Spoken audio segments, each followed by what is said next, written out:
পৃথিবীর সবথেকে প্রাচীন এবং সবথেকে প্রথম প্রেম কাহিনী হলো শিব ঠাকুর এবং মাতা সতীর প্রেম কাহিনী।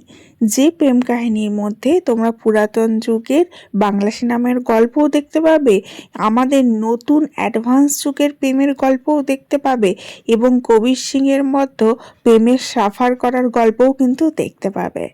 যেখানে দেখো, এত পুরাতন যুগে মাতা সতী ছিল বিশাল বড় মহারাজের মেয়ে, যার কাছে লাক্সারির কোনো অভাব ছিল না। বড় মহল, রাজপ্রাসাদ, ঘরে এত লোকজন কাজ করবার জন্যে, এত ধন সম্পত্তি, মণি মাণিক, সমস্ত কিছু।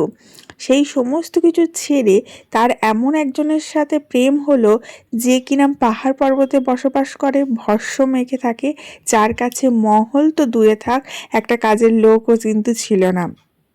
এবং সেই গল্পটাই কিন্তু পুনরাবৃত্তি হয়ে আমরা পুরাতন যুগে যখন বাংলা সিনেমা দেখি তখন তার মধ্যে দেখতে পাই।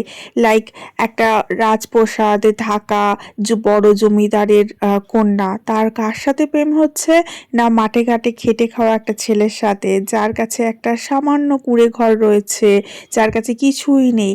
আবার সেটাই অ্যাডভান্স যুগে চলে আসো, দেখবে একটা বিশাল বড় লোকের মেয়ে, যার বিশাল লাক্সারিয়াস লাইফস্টাইল, বাবা বিশাল বড় লোক, টাকা পয়সা, ঘর বাড়ি, গাড়ি, কোনো কিছুর অভাব নেই। তার কার সাথে প্রেম হচ্ছে? একটা বখাটে যাওয়া ছেলের সাথে, যে গিটার বাজিয়ে গান করে বেড়াচ্ছে। এবং আবার অন্য দিক থেকে যদি দেখতে যাও, যে মাতা সতী যখন দেহত্যাগ করে, তখন শিব ঠাকুরের এমন অবস্থা হয়ে গেছিল যে প্রায় সে ছন্ন ছাড়ার মতো দিশেহারা হয়ে গেছিল। এবং সেই জিনিসটাই কিন্তু কবির সিং সিনেমার মধ্যে ফুটিয়ে তুলেছে। এবং সেই যে প্রেমের কাহানি, সেটা কিন্তু সেই তখন থেকে শুরু হয়ে এসছে, সেটাই কিন্তু বিভিন্ন বিভিন্ন রূপে আমরা কিন্তু সিনেমার মধ্যে দেখতে পাই। কিন্তু আসল প্রেম কাহিনী কিন্তু শিব ঠাকুর আর মাতা সতীর প্রেম কাহিনী। এবং শিব ঠাকুরকে আবার নর্মালাইজ করার জন্য মাতা সতীকে আবার রিবর্ন করতে হয় মাতা পার্বতী রূপে, তাই না? Hello everyone, this is Ivy, welcome back to my channel ইসাস ডায়েরিজের নতুন সকালে তোমাদের সকলকে ওয়ার্ম ওয়েলকাম জানাই। শিবরাত্রি এমন একটা উপোস, বাচ্চা থেকে বুড়ো সমস্ত বয়সী মহিলা, বাচ্চা এবং বয়স্ক মহিলা সবাই করে থাকে। কেউ ভালো বর পাওয়ার জন্য করে, তো কেউ সংসারের মঙ্গল কামনায় করে, তো কেউ প্রিয় মানুষের সুস্থতা কামনায় করে, কিন্তু করে সবাই। এখন তো ছেলেরাও করছে। আমি যখন ছোট ছিলাম, খুব ছোটবেলা থেকে আমি শিবরাত্রি করে আসছি, এবং শিবরাত্রি আমাদের ঘরে খুব কঠোরভাবে পালন করা হতো।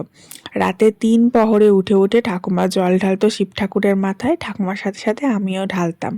আমার ঠাকুমা এতটাই কঠোরভাবে শিবরাত্রি পালন করতো, জল তো খেতই না, কিন্তু থুতু পর্যন্ত গিলতো না, এতটাই কঠোরভাবে পালন করতো।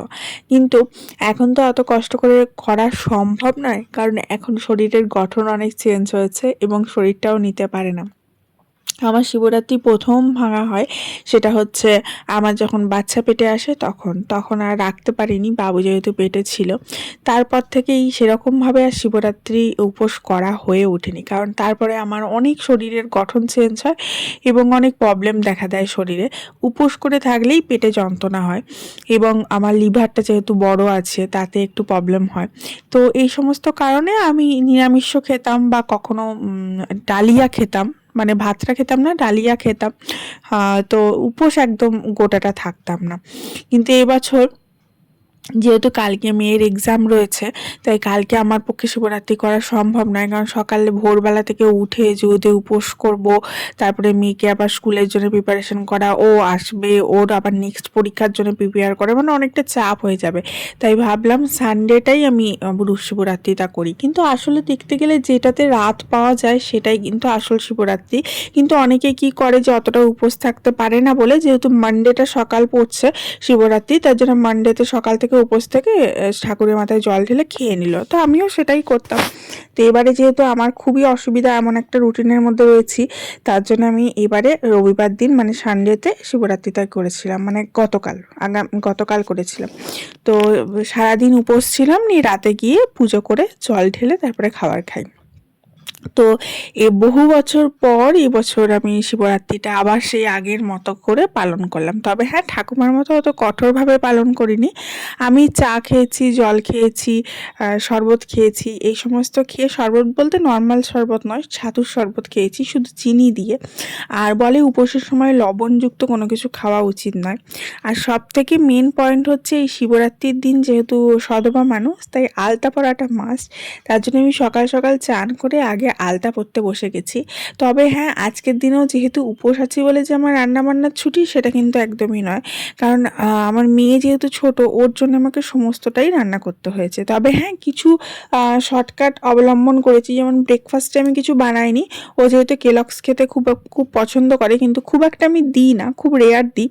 কারণ কেলগসটা রেগুলার বেসিসে খাওয়া খুব একটা আমার পছন্দের জিনিস নয়। কারণ আমি নিজে মনে করি বাইরে থেকে প্রসেসড ফুড তুমি যখনই নিয়ে এসে খাওয়াচ্ছ বাচ্চাকে, সেটা কখনোই হেলদি হতে পারে না। একটা কেলগস বলো বা চকোস বলো, সেটা তো একটা প্রসেসিংয়ের থ্রু দিয়ে তৈরি হচ্ছে না, সেটার মধ্যেও কিন্তু কেমিক্যাল রয়েছে। তার থেকে তুমি ঘরে দুটো রুটি করে দাও, সেটা অনেক বেশি হেলদি। যাই হোক, তো আজকে ওকে আমি চকোস দিয়েছি দুধ দিয়ে, ওটা ব্রেকফাস্টে হয়ে গেছে। এবং লাঞ্চে আমি ওকে কিছু প্রিপারেশন করে দেবো।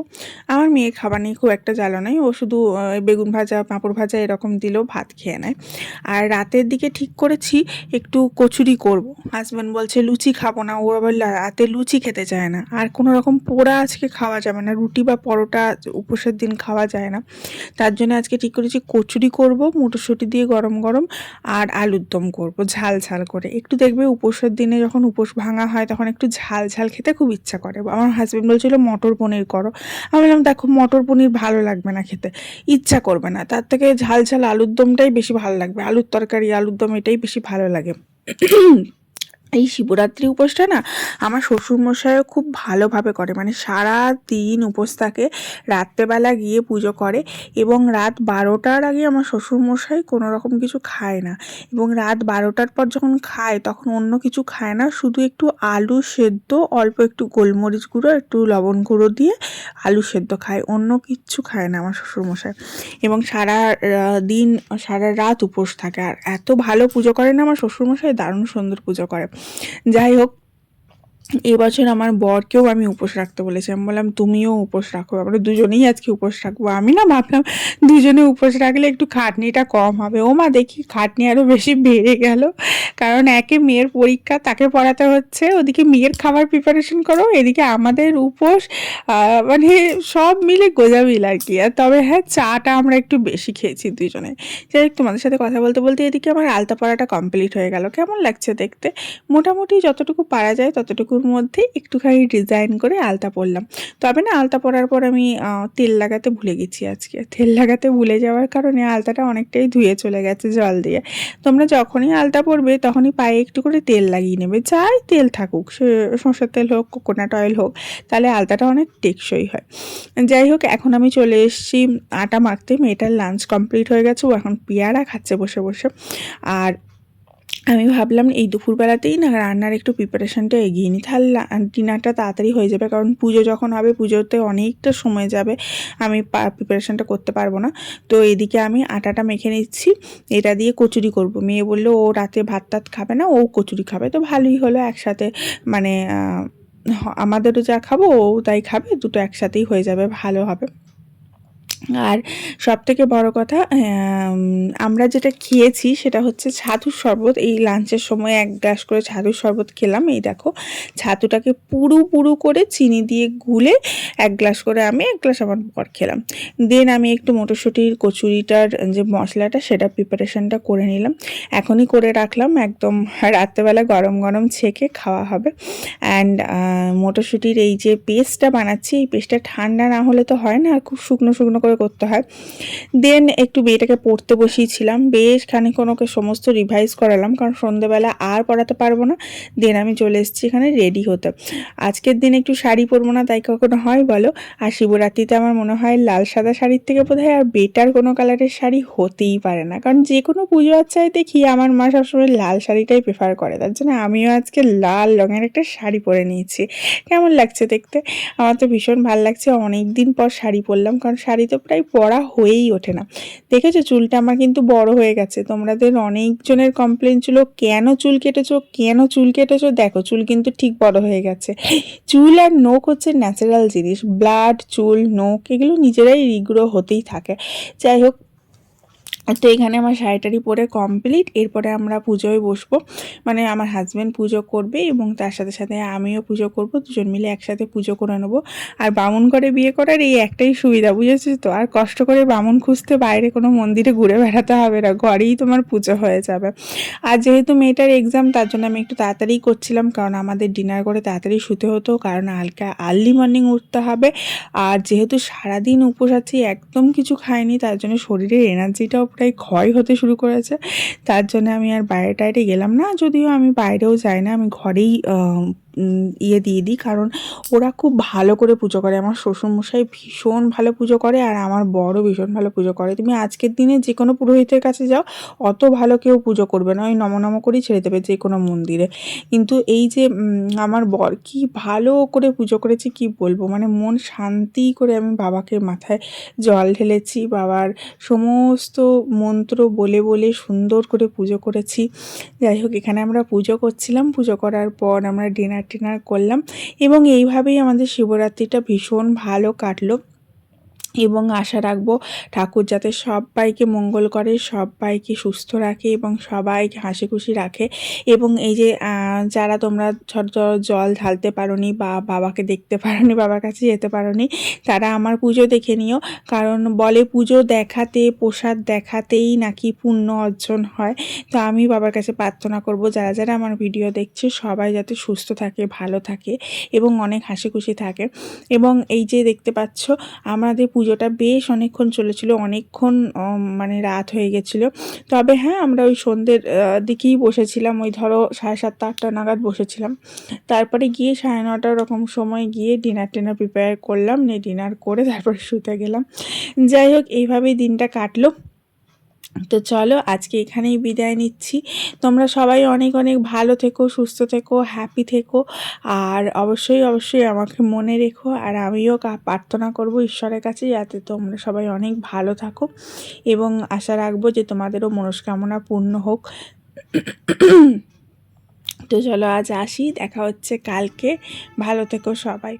এবং ভিডিও শেষে একটা কথা বলে দিই, তোমরা অবশ্যই অবশ্যই ভিডিওটাতে একটা লাইক করো, ভিডিওটা একটু শেয়ার করো, আর চ্যানেলটা এখনও পর্যন্ত সাবস্ক্রাইব করা না থাকলে অবশ্যই অবশ্যই সাবস্ক্রাইব করে পাশে থেকো, এইটুকুই অনুরোধ রইল। তো চলো দেখা হচ্ছে কালকে, ততক্ষণ তোমরা সবাই ভালো থেকো। কালকে আবার একটা নতুন ব্লগ নিয়ে চলে আসবো তোমাদের সাথে, তোমাদের পাশে। এবং আমার মেয়েটার পরীক্ষা হয়ে গেলে তোমাদেরকে আরও নতুন নতুন আরও ভালো ভালো কন্টেন্টের ব্লগ দেবো। এই যে দেখো আমার কন্যা, সেও নতুন জামা প্যান্ট পরে আমার পাশে বসে পুজো দেখছিল। Bye, love you.